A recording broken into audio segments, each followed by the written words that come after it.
Hello বন্ধুরা, তোমরা সবাই কেমন আছো? আশা করি তোমরা সবাই ভালো আছো। আমি প্রীতি, আর আমার চ্যানেল রেসিপি টুবিশে তোমাদের জানাই সবাইকে স্বাগত। আজকের রেসিপি হলো কুমড়ো শাকের তরকারি। সেজন্য কুমড়োর ডাঁটা কেটে রাখা রয়েছে, এখানে কাঁঠালের দানা কাটা রয়েছে, এখানে বেগুন ডুমো ডুমো করে কেটে নিয়েছি, এখানে আলু রয়েছে ডুমো ডুমো করে কাটা, আর এখানে কুমড়ো শাকটা রয়েছে কাটা। এইবারে তোমাদেরকে দেখাচ্ছি আমি। ফোড়নে লাগবে হচ্ছে তেজপাতা, একটা দুটো শুকনো লঙ্কা আর 5 ফোড়ন। দেখো, আমি কড়াইতে তেল দিয়ে দিয়েছি, আমার তেলটা গরম হয়ে গেছে। এইবারে আমি শুকনো লঙ্কা, গোটা তেজপাতা আর 5 ফোড়ন দিয়ে দিলাম। আমার ফোড়নটা একটু ভাজা ভাজা হলে তারপরে আমি এখানে কুমড়ো ডাঁটা, আলু আর কাঁঠালের দানাগুলো দিয়ে দেবো। আমার ফোড়নটা ভাজা ভাজা হয়ে গেছে। এইবারে এখানে আমি এই যে কুমড়োর ডাঁটা আর কাঁঠালের দানাগুলো সব দিয়ে দেবো। তার সাথে আমি আলুগুলো দিয়ে দেবো।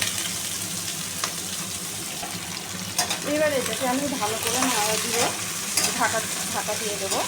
এটা আস্তে আস্তে একটুখানি ভাজা ভাজা হবে। আমি নাড়া দিয়ে ঢাকা দিয়ে দেবো। আর আমি এই কুমড়ো শাকের তরকারিতে কিছু মশলা বেটে দেবো। সেই জন্য আমি এখানে মিক্সির বাটিতে আদা, দুটো কাঁচা লঙ্কা আর গোটা জিরে নিয়ে নিয়েছি। এই মশলাটা আমি বেটে তরকারিটাতে দেবো। দেখো, এবার আমি এটা ঢাকনাটা খুলে একটু নাড়িয়ে দেবো।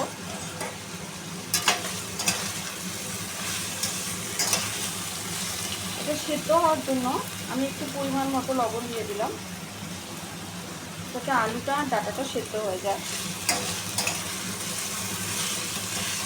এবারে এটাকে আমি নাড়াচাড়া করে আবার ঢাকনা দিয়ে দেবো, যাতে আলু আর ডাঁটাটা ভালোভাবে সেদ্ধ হয়ে যায়। দেখো, এবার আমি ঢাকনা খুলে এবারে এটাতে আমি কাঁটা আর বেগুনগুলো সব দিয়ে দেবো। যে বেগুনগুলো ডুমো করে কাটা রাখা রয়েছে, এই বেগুনগুলো সব দিয়ে দেবো। আর তার সাথে কুমড়ো শাকটা যেটা কুচোনো রয়েছে সেটাও আমি সবটা দিয়ে দেবো। তখন আমি অল্প একটু লবণ দিয়েছিলাম, এখন আমি বেগুন আর পাতাটা দিলাম, তাতে যা লবণ লাগবে সেটা আমি আর একটু দিয়ে দেবো। এবারে এটাকে নাড়িয়ে আগুন কমিয়ে ঢাকা দিয়ে দিতে হবে, যাতে সব কিছু ভালো করে সেদ্ধ হয়ে যায়।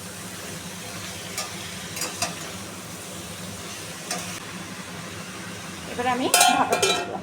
দেখো, এবার আমি ঢাকনা খুলে দেখব, এটা আমার ভাজা ভাজা মতন হয়ে গেছে। এই মতন অবস্থায় আমি এখন পরিমাণ মতো হলুদ দিয়ে দেবো। দেখো, এবার আমি পরিমাণ মতন হলুদ দিয়ে দিলাম। আর এখানে আমি যে মশলাটা বেটে রেখেছিলাম, আদা, গোটা জিরে আর কাঁচা লঙ্কা, সেটা আমি দিয়ে দেবো। এবারে এটাকে ভালো করে নাড়াচাড়া করে আবার ঢাকনা দিয়ে রান্না করতে হবে। দেখো, এবার আমি ঢাকনাটা খুললাম, আবার একটু নাড়াচাড়া করে দেবো, যাতে তলায় না লেগে যায়। এইবারে আমি যে মশলা ধোয়া জল, মিক্সিতে মশলা ধোয়া যে জলটা, সেটা দিয়ে দেবো। আবার আমি ঢাকনা দিয়ে কিছুক্ষণ রান্না হতে দেবো। এবারে আমি ঢাকনা খুলে একটু নাড়িয়ে দেবো, আর পরিমাণ মতন এই তরকারিতে জল দিয়ে দেবো। একটু মাখা মাখা তরকারি হবে এটা, কুমড়ো শাকের তরকারিটা, তাই আমি পরিমাণ মতন এখানে জল দিয়ে দেবো, যাতে ডাঁটাগুলো, আলুগুলো আর কাঁঠালের দানাগুলো সব একসাথে সেদ্ধ হয়ে যায়। এবারে আমি এটা ঢাকনা দিয়ে দেবো, মিডিয়াম আঁচ থেকে কিছুক্ষণ রান্না হবে। দেখো, এবার আমি ঢাকনাটা খুলে তরকারিটা দেখব। আমার তরকারিটা ভালোভাবে হয়ে গেছে। এবার আমি একটুখানি এটা নাড়াঘাটা করে দেবো। আর এতটা ঝোল একটু থাকবে না। আমার ডাঁটাটা দেখি, ডাঁটাটা আমার হালকা সেদ্ধ হতে বাকি রয়েছে।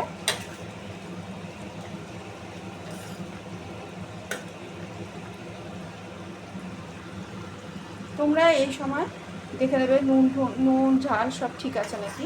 নামানোর আগে মিষ্টি দিয়ে নামাবো।